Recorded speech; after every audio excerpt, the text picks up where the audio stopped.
আপনি চুক্তিভিত্তিক নিয়োগে এখন প্রধানমন্ত্রী তারেক রহমানের রাজনৈতিক সহকারী সচিব পদমর্যাদায় আপনি এখন প্রজাতন্ত্রে আছেন। আপনাকে বাছাই করার পেছনে, মানে আপনাকে রাজনৈতিক সহকারী নিয়োগ দেওয়ার পেছনে কোন ফ্যাক্টরটি সবচেয়ে বেশি কাজ করেছে বলে আপনার মনে হয়?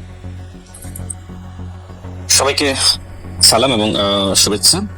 দেখেন, 2022 সাল থেকে গণ অধিকার পরিষদ বিএনপির সাথে যুগপৎ আন্দোলনে সম্পৃক্ত ছিল।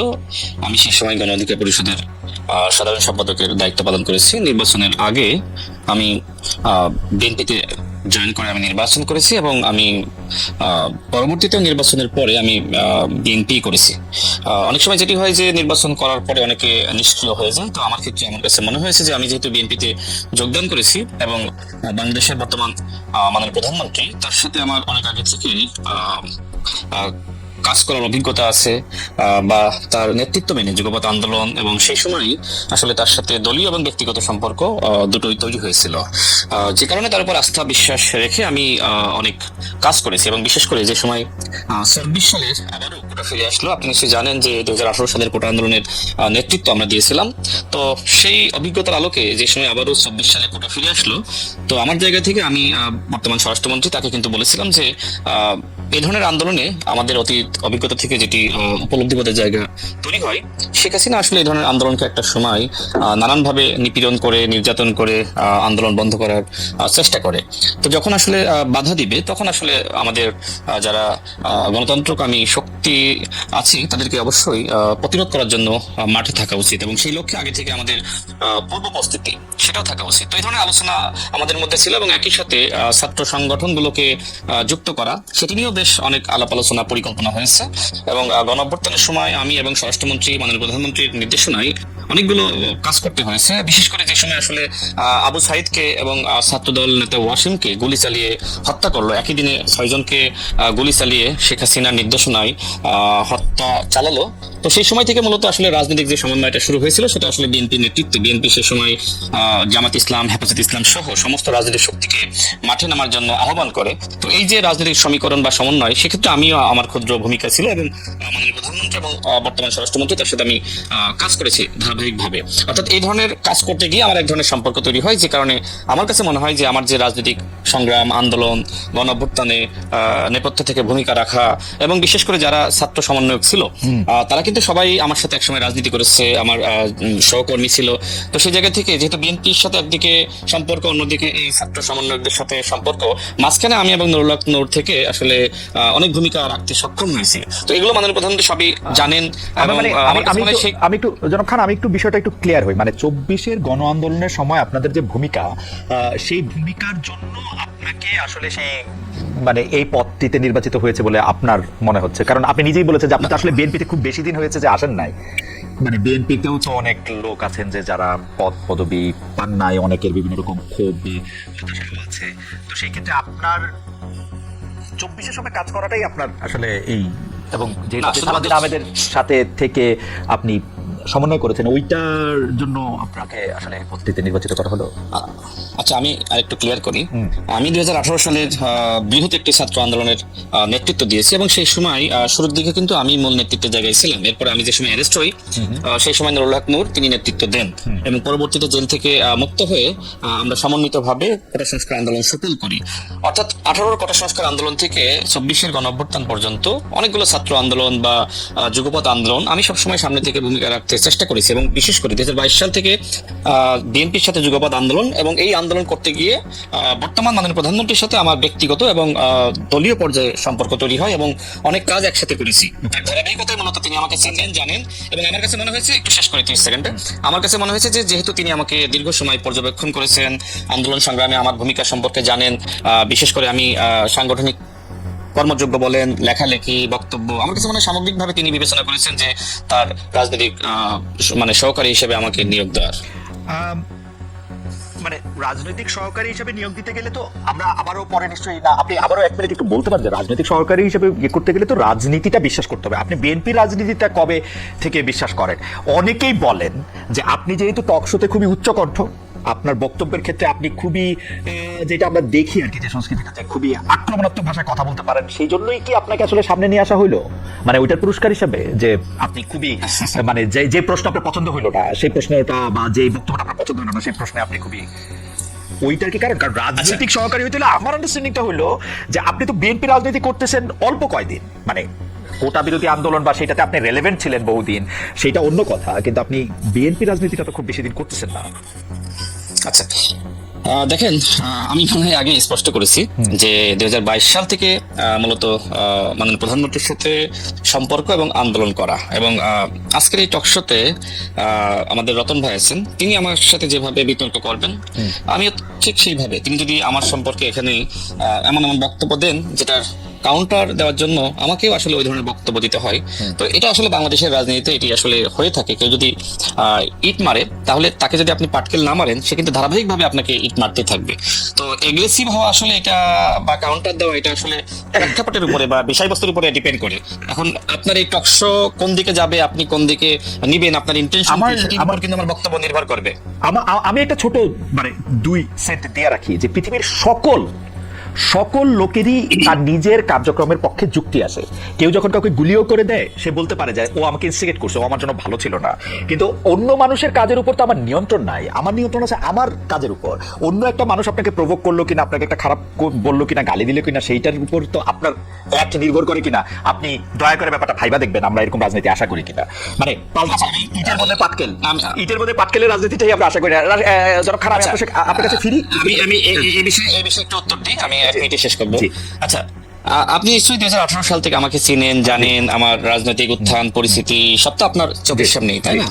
এখন গণ অভ্যুত্থানের পরে স্বাভাবিকভাবে রাজনৈতিক সংস্কৃতির পরিবর্তন হওয়া দরকার ছিল, কিন্তু যে সময় পরিবর্তন না হয়ে উল্টো লক্ষ্য করা যাচ্ছে যে বিএনপি সংগ্রামী মহাসচিব তার নেতৃত্ব নিয়ে, তার মন্ত্রিত্ব নিয়ে তিনি আগামীতে রাষ্ট্রপতি হওয়ার যোগ্যতা এগিয়ে আছেন নাকি তার যোগ্যতা নাই, এ ধরনের বক্তব্য আসে। এবং পাশাপাশি যে সময় আমাদের মাননীয় প্রধানমন্ত্রীর মেরুদণ্ড যে সময় 11-এর সময় ভেঙে দেওয়া হয়, তাকে নির্যাতন করা হয়, আপনার কাছে খান, জনাব খান, আমি আপনার কাছে আসি, কারণ এটা একটু বড় লম্বা সময় নিয়ে কথা বলতে হবে, সেটা আমি আপনার কাছে আসতেছি। জনাব রাশেদ খান, আপনি একটা কথা ধরে আমাদের অনেক দর্শক অনেকগুলি মন্তব্য করতেছেন, আপনি কন্টিনিউ করবেন যে আপনার রাজনীতি, আপনার রাজনৈতিক দৃষ্টিভঙ্গি, সর্বোপরি আপনি যে বিষয়টা নিয়ে কথা বলতেছিলেন যে আপনার যে কাউন্টার করা, মানে রাজনীতিতে ঢিল এবং পাটকেল নিয়ে আমরা একটা আলোচনা শুনতেছিলাম, যে আপনি বলতেছিলেন যেহেতু রতন ভাই আপনাকে আক্রমণ করে কথা বলেন, কারণ রতন ভাই কাউকে আক্রমণ করে কথা বলেন না, আমি রতন ভাইকে আক্রমণ করলো, রতন ভাই হাসি মুখে সেটা ফেরত দেন, তো সেই জন্য আপনি রতন ভাইকে কিছু বলবেন না। কিন্তু কেউ এসে যদি আপনাকে ঢিল মারে, আপনাকে পাটকেল মারবেন, কেউ এসে যদি আপনাকে গুলতি দিয়ে মারে, আপনাকে গুলি করে দিবেন, কেউ যদি আপনাকে একটা গালি দেয়, আপনাকে 10টা গালি দিবেন, এইটা হচ্ছে আপনার এটা।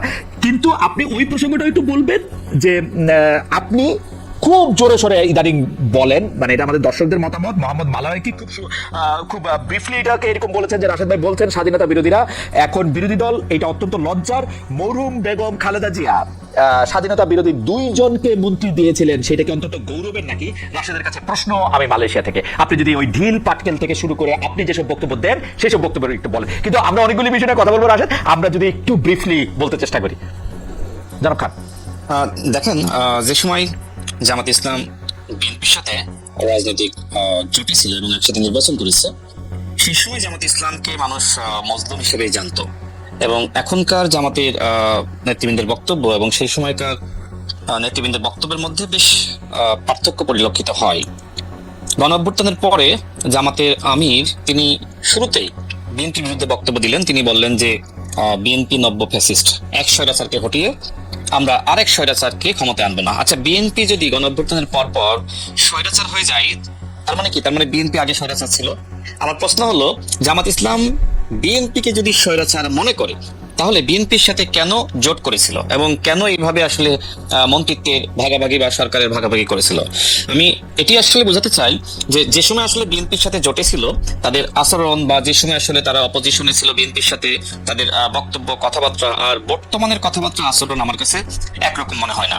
আমার কাছে মনে হচ্ছে যে জামাত ইসলাম এই মুহূর্তে প্রধান বিরোধী দল, এবং এই প্রধান বিরোধী দল হওয়ার পরে জামাত ইসলাম মজলুম থেকে জালিম হয়ে গেছে। এবং বাংলাদেশের ইতিহাসে এমনটি দেখা যায় না যে আপনি যে সময় আসলে অপোজিশনে থাকবেন সেই সময় আপনি জালিম হয়ে যাবেন। একমাত্র জামাত ইসলামের ক্ষেত্রে আমার ভিন্নতা মনে হচ্ছে। দেখেন তাদের এমপিদের নানান ধরনের কেলেঙ্কারি, এমপিদের কেলেঙ্কারি প্রসঙ্গে একটু আমরা পরে আসি, এটা যার যার ব্যক্তি মানে মানে ওইটা নিয়ে আমরা আপনি এটা বলতেছিলেন যে জামায়াত যখন মজলুম ছিল তখন জামায়াতের কথা ছিল একরকম, এখন জামায়াত 2001 থেকে 2006 পর্যন্ত মন্ত্রী ছিল জামায়াতের থেকে, জামায়াতের শীর্ষ নেতৃবৃন্দদের ফাঁসি হয়েছে তারপরে, তো হঠাৎ করে জামায়াত জালিম হইলো কেমনে? মানে এবং আপনি শফিকুর রহমানের কথা বলছেন যে শফিকুর রহমান বলেছিল যে 100 থেকে 100, শফিকুর রহমান কিন্তু কারো নাম বলেন নাই, তখনও বিএনপির সাথে ওরকম বৈরিতা তৈরি হয় নাই, তাহলে আপনারা কেমনে কেন এটা নিজের কাছে নিলেন কেন এই কথাটা? মানে আমার যদি মানে নাম না নিয়ে কেউ বলেন যে মানে আপনার নিজের কাছে মানে তো এটা কলা খাইনার মতো হইলো। আচ্ছা শোনেন, সবসময় নাম বলা লাগে না, অনেক সময় বক্তব্য শুনলে বোঝা যায় যে তিনি আসলে কাকে বোঝাচ্ছেন। এবং এই যে নাম নেননি তারপর আবার নাম নিয়েছেন, তিনি তার একটা বাক্যে নাম নেননি, পরবর্তী বাক্যে তিনি ওই দলের নেতার নাম নিয়েছেন বা দলের নাম নিয়েছেন। আপনি হয়তো জাস্ট অতটুকু বক্তব্য শুনেছেন, পরের বক্তব্য হয়তো শুনেননি। সিরিয়াসলি আমি ওই বক্তব্যটার মধ্যে আমি বিএনপি বলতে শুনি নাই, মানে উনি বলছেন কখন শোনেন নাই? একই বক্তব্যে না, আমি বলছি যে এখন তো শুনতেছেন। এখন শুনতেছি, রাইট, এখন তো শুনছেন, তারপরে তো শুনেছেন। তার মানে কি? তার মানে ওই সময় তিনি তাদেরকে ইঙ্গিত করে বলেছিলেন। তারপরের বক্তব্য যদি আপনি শুনেন তাহলে আমি তো এখন বুঝলাম, আপনি তখন বুঝলেন। আমি কেন না, তখন আমি কেন বুঝবো না? আমি রাজনীতি করি না, আপনি তো সাংবাদিক, তাই না? আপনি অনেক কিছু, আপনার প্রফেশনালিজম, আপনি অনেক কিছু আগে বোঝেন, আমার থেকে বেশি বোঝেন। কিন্তু আমি যেহেতু রাজনীতি করি, আমাকে তো অনেক কিছু বুঝতে হয়, শিখতে হয়, আমাকে তো এই লাইনে কাজ করতে হয়। আপনি মনে করতেন যে এখন বিরোধী দল হিসেবে, জামাত ইসলামের বিরোধী দল হিসেবে ওইটা লজ্জার, ওই সময় সরকারি দলে থাকতো সেটা লজ্জা ছিল না বেগম জিয়ার সময়, ওইটাই যদি একটু ব্যাখ্যা করতেন।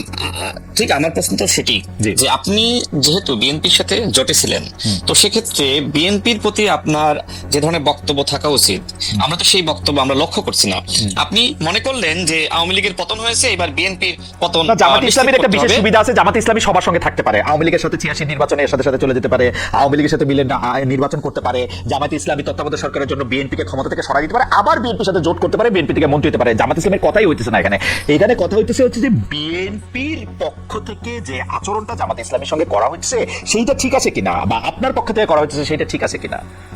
আপনার মানে এখন যেটা করা হচ্ছে, এখন আপনি যেটা করতেছেন, যদি এটা ঠিক থাকে তাহলে বেগম জিয়া ভুল ছিল না।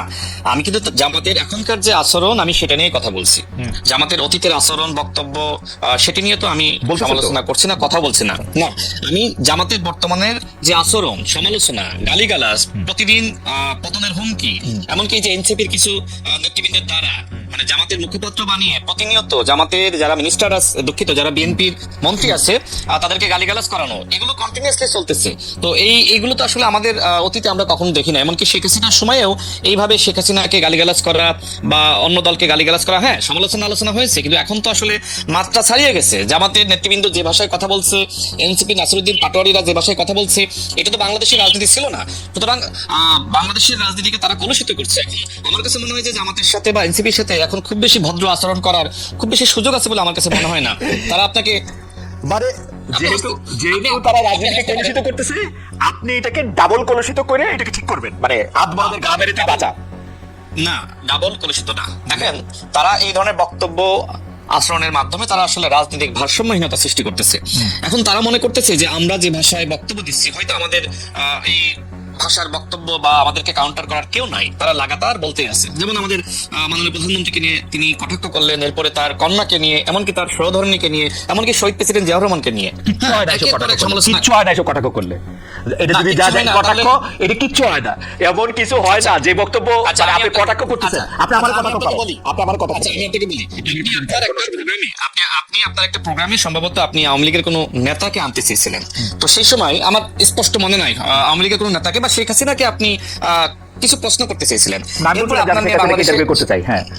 এক্স্যাক্টলি। এরপরে বাংলাদেশে আপনাকে নিয়ে অনেক সমালোচনা হয়, আপনাকে গালি দেয়, এরপরে কিন্তু আপনি সেটা আর করেন নাই। কোনটা করি নাই? শেখ হাসিনা ইন্টারভিউ দিলে এখনো করব না। আপনি একটা পোস্ট করেছিলেন, আমার যতটুকু মনে আছে। আমি কোনো পোস্ট করি নাই, আমার কোনো সোশ্যাল মিডিয়ায় পোস্ট নাই। আমি বলি, আমি ঢাকা ইউনিভার্সিটিতে একটা বক্তৃতা দিতে গেছিলাম, সেই বক্তৃতার মধ্যে একজনের প্রশ্নের জবাবে আমি বলছি, আমি যদি আইন আমার ভাঙতে হয় তাইলে আমি শেখ হাসিনাকে ইন্টারভিউ করে সেই আইন ভাঙতে চাই। এই আইন ভাঙতে আমি সাদ্দামের ইন্টারভিউ করে সেই আইন ভাঙতে চাই না। দ্যাট ওয়াজ আমি সেটাই বলছি। এরপরে আমি আর কোনো ইন্টারভিউ করি নাই। আমাকে যদি শেখ হাসিনা এখন ইন্টারভিউ দেন, আমি এখন ইন্টারভিউ করব না। আমি বলছি যে আপনার যদি মানে সমালোচনা বলেন, আলোচনা বলেন, বা যেভাবে গালিগালাজ করছিল সেটি না করলে কি আপনি আপনার অবস্থান থেকে সরে যেতেন? আমি কি আমার অবস্থান থেকে সরে গেছি? আমি তারপরের দিন আবার বলছি চেক ইট ব্যাক, আমি তারপর দিন আবার বলছি যে আমি শেখ হাসিনা ইন্টারভিউ এখনো নিতে চাই, এখনো বলতেছি, এবং এই পৃথিবীতে এমন কোনো সাংবাদিক নাই যে শেখ হাসিনা ইন্টারভিউ নিতে চাইবে না এখন। ঠিক ঠিক আপনার সেই বক্তব্যই আমি বলছি যে আপনার সেই সময় সমালোচনা হয়েছিল। আমার যতটুকু মনে আছে যে আপনি এর পরবর্তীতে আপনার অবস্থানটা আপনি পরিষ্কার করেছিলেন, বা কেন এই কথা, বা আমার কাছে মনে হয় এখনো তো তাই বললাম, আমি এখনো তো তাই বললাম। আমার হয় কি মানে ঘটনা, কিন্তু আপনি করেননি, কিন্তু আপনি এই রিস্কটা নেননি। কি রিস্ক? আমি তো এখনো বলতেছি শেখ হাসিনা ইন্টারভিউ করলে এখনো ইন্টারভিউ করব। আমি 2 সপ্তাহ পরে বাংলাদেশে আসবো রে ভাই, শেখ হাসিনা ইন্টারভিউ যে করবো এইটা বইলা আমি আবারও বলতেছি আমি শেখ হাসিনা ইন্টারভিউ করবো। আর মানে জেল দিয়ে দেন। শোনেন, না জেল দেওয়ার প্রসঙ্গ আমাকে যে প্রশ্ন করলেন আপনার বিষয়ে ওই সময় যেটি হয়েছিল আমিও তো দেখেছি, যে কারণে আমি ওই প্রসঙ্গটা আনলাম। যে দেখেন বাংলাদেশে যেটি হয়, কন্টিনিউয়াসলি নাসিরউদ্দিন পাটোয়ারিরা বলেন বা অন্যান্য নেতৃবৃন্দ বলেন, তারা কন্টিনিউয়াসলি বিএনপিকে নানান ভাষায় গালিগালাজ করছে, কটাক্ষ করছে। সেই জায়গা থেকে তারা যে ভাষায় কথা বলছে, আমরা তো ওইটার যৌক্তিক ব্যাখ্যা দিচ্ছি যে তারা আসলে এইভাবে রাজনীতিকে আসলে নষ্ট করতেছে, নোংরামি করতেছে। আপনার এটা পজিশন হতে পারে, কিন্তু আমরা মনে করি যে একটা জায়গা থেকে যেটাকে আপনি কলুষিত বলতেছেন, সেই কলুষিতর জবাব যদি আপনি কলুষ দিয়েই দেন, এটা দূর হবে কিনা সেটা ভাইবা। না, এটা তো কাউন্টার দিয়ে, আমি তো এটা পাল্টা ব্যাখ্যা দিয়ে। যেমন আমি যেমন দেখেন যে সময় আসলে বিএনপি সম্পর্কে জামাত ইসলাম নানান ধরনের মানে বক্তব্য দিচ্ছে, যেমন বিএনপি নাকি জুলাই জাতীয় সনদ নিয়ে গণভোট নিয়ে প্রতারণা করছে, এবং এই বক্তব্য দিতে গিয়ে তারা বিএনপিকে আবার গণভোটের হুমকি দিচ্ছে, নানান ধরনের কথাবার্তা বলছে, একদিনে পতন ঘটিয়ে দিবে, 7 দিনে পতন ঘটিয়ে দিবে, 16 দিনে পতন ঘটিয়ে দিবে। এই বক্তব্যগুলো আপনিও শুনেছেন। তো সেই জায়গায় জামাত ইসলামের যে মুনাফিকি, প্রতারণা, ভণ্ডামি, সেগুলো আমরা মানুষের সামনে স্পষ্ট করছি। যে যেখানে জুলাই জাতীয় সনদ নিয়ে অন্তর্বর্তীকালীন সরকার প্রতারণা করলো, গণভোটের অধ্যাদেশ নিয়ে অন্তর্বর্তীকালীন সরকার প্রতারণা করলো, এবং সেটা ব্যাখ্যার সহিত যে এই জায়গায় ডক্টর মোহাম্মদ ইউনূস প্রতারণা করেছে, এই জায়গায় অন্তর্বর্তীকালীন সরকার প্রতারণা করেছে। ব্যাখ্যা চাইলে আপনি দিতেই পারেন। সেই ব্যাখ্যাই তো, সেই ব্যাখ্যা যদি আমি আপনাকে বলি, যেমন নিউজ 24 এর টকশোতে আমাকে লাগাতার barrister Shahriar Kabir royal agent বলছে 3 মিনিট ধরে। আমি কিন্তু হাসতেছি, আমি মানে তাকে বোঝানোর চেষ্টা করতেছি, তো তিনি কন্টিনিউয়াসলি কিন্তু আমাকে রয়্যাল এজেন্ট বলেই যাচ্ছেন, যেখানে বাংলাদেশে নরেন্দ্র মোদীর আগমন বিরোধী আন্দোলন নুরুল হক নূর আমরা করেছিলাম, এবং সেই সময় আমার নামে 3টা মামলা হয়। এরপরে যদি ওই ব্যক্তি আমাকে বারবার রয়্যাল এজেন্ট বলেন, হ্যাঁ আমরা ভারতের কাছ থেকে টাকা খেয়েছি, আওয়ামী লীগের কাছ থেকে টাকা খেয়েছি, আপনি এটা কিভাবে বন্ধ করলেন?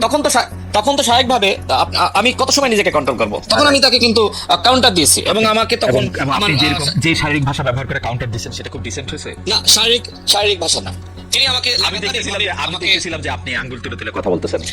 আমি বলতেছি না, উনি তো থামতেছে না, উনি আমাকে রয়্যাল এজেন্ট বলতেছে, তখন আমি তাকে বলছি আমি এটা নিয়ে আপনি বলেন, আমি যদি ওই সময় তাকে না থামাতাম, হ্যাঁ, বা মনে করেন যে আমি রাগান্বিত হয়েছি, তো আমি রাগান্বিত না হলে তো তিনি একের পর আমাকে এই ধরনের ভাষা ব্যবহার করে।